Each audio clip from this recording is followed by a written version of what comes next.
이제 곧 고등학교에 들어가는 아들이 하나 있고요. 결혼은 33살에 했습니다. 제 남편은 출판사에 다니고 있고 저는 조그마한 학원 하나를 운영 중에 있습니다. 종합학원은 아니고 수학만 가르치고 있어요. 학원 일하다가 남편 만나서 결혼까지 하게 되었고요. 결혼 초반엔 조용하긴 했죠. 겉보기엔 화목해 보이고 남들이 봐도 따뜻한 집안이라 보였을 겁니다. 그러다 이번에 시댁하고 크게 뒤집어진 일이 있는데 그 시작은 저희 시조카였습니다. 남편에겐 형이 하나 있는데 저희보다 결혼을 먼저 해서 조카 둘 중 하나가 이번에 수능을 봤거든요. 당연히 그동안 제가 문제집도 보내주고 모의고사 자료집 같은 것도 학원에서 제작하게 되면 형님네로 보내줬어요. 첫째가 똑똑하다는 소리를 예전부터 들었던 터라 잘 봤으려니 하고 있었는데 서울대에 입학하게 되었다고 남편이 그렇게나 좋아하더라고요. 거기까진 아무 문제 없었죠. 집안 경사고 당연히 축하하는 게 맞고요. 아버님만 중간에 나서지 않았다면 담백하게 축하하고 끝났을 텐데 그럴 뿐이 아니긴 했죠. 이번에도 제일 앞장서시더라고요. 조카 일만 아니었으면 끝까지 피했을 텐데 그렇게 5분 정도 아버님과 통화를 했고 다음날 바로 입안이 다 헐었습니다. 그때 저에게 하신 말씀이 조카가 이번에 서울대에 들어갔으니 통학하기엔 도저히 불가능하고 너희 집에서 지내게 하라며 손주 짐 싸는 대로 보내겠다 하셨거든요. 보기에 따라선 별일 아닐 수도 있죠. 서울대에 들어간 조카가 우리 집에 온다는데 저희 아들도 곧 있으면 고등학교에 들어가고 둘 다 사내 아이들이라 서울대생 사촌형과 함께 지낸다면 외동인 제 아들에게도 좋을 게 분명했으니까요. 제가 조카에게 해줄 것도 많았죠. 용돈 필요하면 과외 알바를 소개시켜줄 수도 있고 저희 학원 출신 서울대 학생도 꽤 있으니 학교 적응하기에 도와주는 것도 가능하고요. 근데 제가 지난 시간 겪은 일들이 있잖아요. 그래서 단번에 거절했습니다. 저희 시댁은 지방에 있고요. 저희 집에서 시댁까지 자동차로 4시간이 더 걸립니다. 한번 내려가면 자고 와야 할 정도고요. 결혼 전에는 시댁 위치가 조금 걸리긴 했는데 그래도 저희 남편이 차남이라 부담이 덜하긴 했어요. 게다가 형님네도 시댁 근처에서 지내기에 그런 부분까지 따지면 괜찮을 것 같았고요. 저희 시어머니도 과묵하시고 웬만하면 본인이 알아서 다 하시려는 성격이셔서 결혼해서 지금까지 정말 단 1초도 저를 피곤하게 하신 적이 없었습니다. 참고로 어머님이 저에게 전화하신 적도 한 번도 없으세요. 모두 다 아버님이 하셨습니다. 결혼 초반엔 정말 심했고요. 저희 아버님이 좀 특이하시거든요. 본인 철학이 너무 확고하고 기준이 분명하셨어요. 아니다 싶으면 끝까지 아니고 맞다 싶으면 무조건 옳은 거였죠. 워낙에 특이한 기준이 많아서요. 하나하나 이야기하자면 끝이 없고 납득 가능한 게 하나도 없긴 했지만 그중 제일 심하셨던 것이 이상할 정도로 서울을 엄청 싫어하셨어요. 예전에 아버님이 서울에서 무슨 일이 있으셨는지 모르겠지만 이상할 정도로 서울에 가는 것도 싫어하시고 TV에 서울만 나오면 난리셨습니다. 근데 제가 서울에 살잖아요. 남편 직장도 서울이고 저는 학원까지 차려서 운영하고 있고요. 예전에 상견례도 천안에서 했습니다. 중간 지점에서 하자고 하셨어요. 만나서 식사 정도야 그럴 수 있는데 결혼식도 수원에서 했거든요. 중간에서 아버님이 서울은 절대 안 된다고 하셔서 옮기고 옮기다가 수원으로 잡았습니다.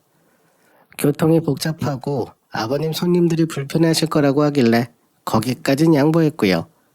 대신 신혼집은 서울에 잡았죠. 근데 그것도 마음에 안 드셨나 봐요. 시댁에 내려가게 되면 새벽부터 전화하셔서는 언제 오냐고 물어보십니다.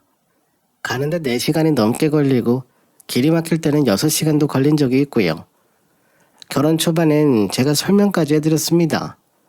그러면 아버님은 큰애는 방금 왔는데 너희는 왜 안 오는 거냐? 멀리 지내면 일찍 출발하면 될 일 아니냐? 누가 서울에서 지내려고 떠밀었니?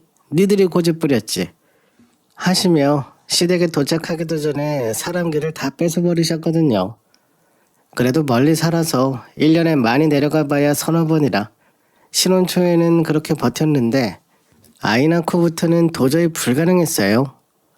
손주 얼굴은 언제 보여줄 거냐고 하루에 5번 연락하신 적도 있고, 참고로 아이 낳고 나서 한 번도 안 오신 상황이었어요. 아주버님이 어머님과 형님 태우고 올라왔었는데 아버님은 서울 싫다고 안 올라오셨거든요.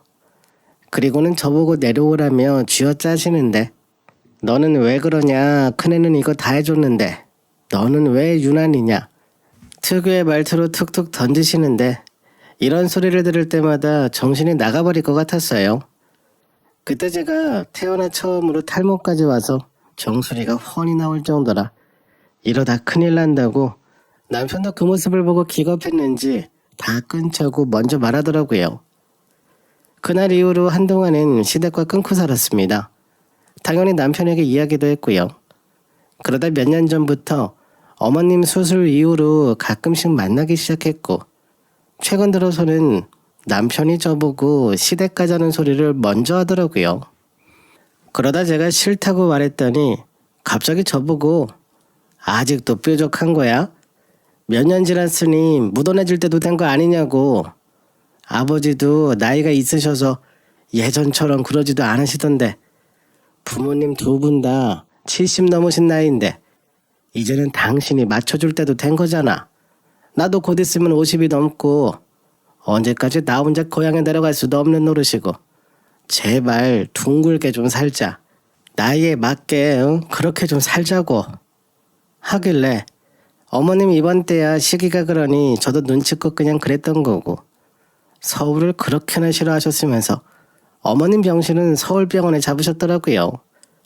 아버님이 바뀐 건 없었어요. 오랜만에 뵈었을 때도 뭘 했길래 그렇게나 늙어버렸냐면서 서울에서 온갖 바쁜 척은 다 하며 살더니 큰 며느리보다 더 늙어 보인다고 하셨으니까요. 그리고 이번 조카 문제도 형님과 통화하다가 옆에 아버님이 계셨는지 통화 중에 갑자기 아버님 목소리가 들려 소스라치게 놀랐는데 그때 손주 이야기를 하신 겁니다. 통화거리가 멀어서 그러니 거기서 지내게 하라고 학업에 지장 없게 신경 써주라며 통보하듯 말씀하시는데 좋게 들을 수가 있나요? 그래서 제가 곧바로 말씀드렸죠.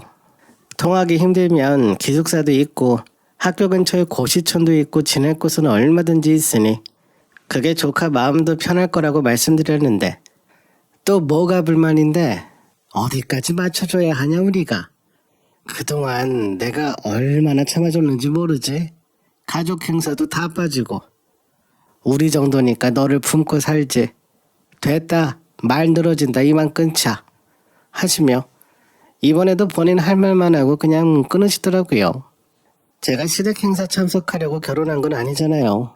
서울에서 놀면서 지내는 것도 아닌데 그날 밤 속이 다 뒤집히고 열불이 나서 다음날 일어나 보니 입천장이 다 헐어 있는 겁니다. 퇴근해서 남편에게 말했죠. 앞으로 시댁에서 오는 모든 연락은 당신이 받으라고.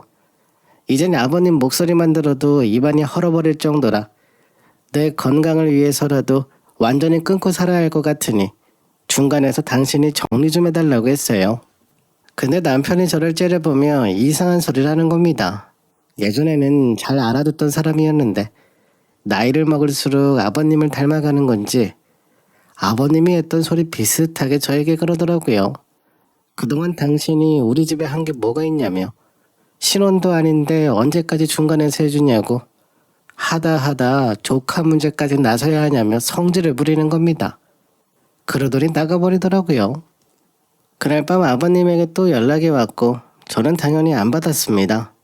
서너 통이 더 오다가 형님 번호로 벨이 울리길래 그 역시 받지 않았고요.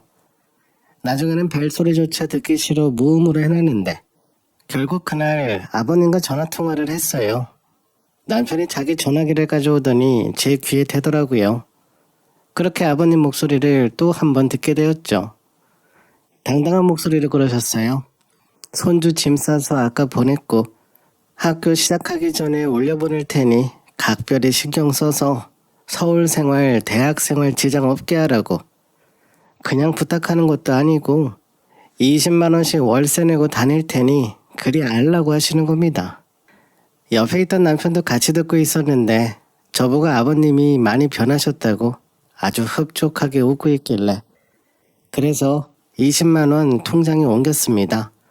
제 통장으로 들어온 게 아니라 제가 아버님 통장으로 보냈어요.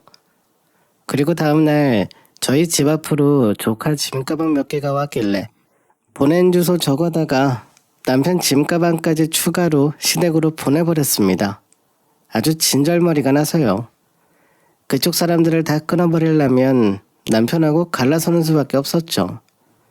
예전처럼 중간에서 막아주는 척이라도 했다면 상황이 달랐겠지만 남편이 먼저 본인 입장을 뒤집었으니 저도 거기에 맞게 뒤집어줄 수밖에 없었습니다.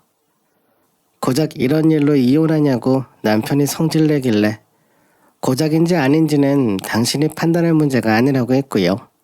그렇게 시아버지한테 위자료 2천만 원 받았는데요.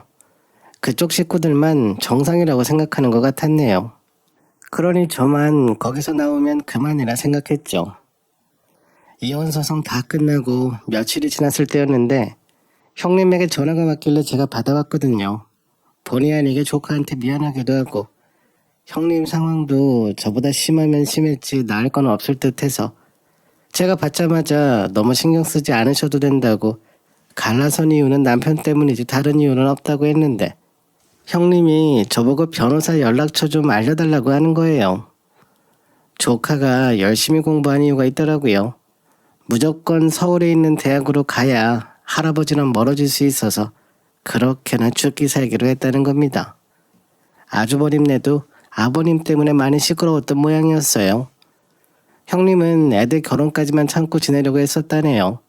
근데 저 이혼하는 모습 보고 너무 부러워서 이번에 결심했다며 아주버님과 갈라서겠다고 하더라고요. 그래서 알겠다고 저 담당했던 변호사 연락처 바로 보내줬는데 형님네는 아직 진행 중인 것 같았네요. 나중에 소송 끝나면 밥이나 한번 같이 먹자고 했습니다. 저랑 아들은 서울에서 지내고 있고 남편은 내려가 지낸다 들었는데 시댁으로 갔는지 중간 지점인 천안으로 갔는지 정확히는 모릅니다. 아버님과 점점 닮아가고 있으니 서울에서 지내진 않겠죠. 부전자전이라는 소리가 참 무섭게 다가오네요. 결국 다 닮더라고요. 미래가 뻔히 보여서 저는 멈췄고요. 더 빨리 멈출 걸 하는 생각만 드네요. 제 이야기 들어주셔서 감사합니다. 오늘도 저희 채널에 와주셔서 감사드립니다. 더 좋은 이야기로 찾아뵙겠습니다.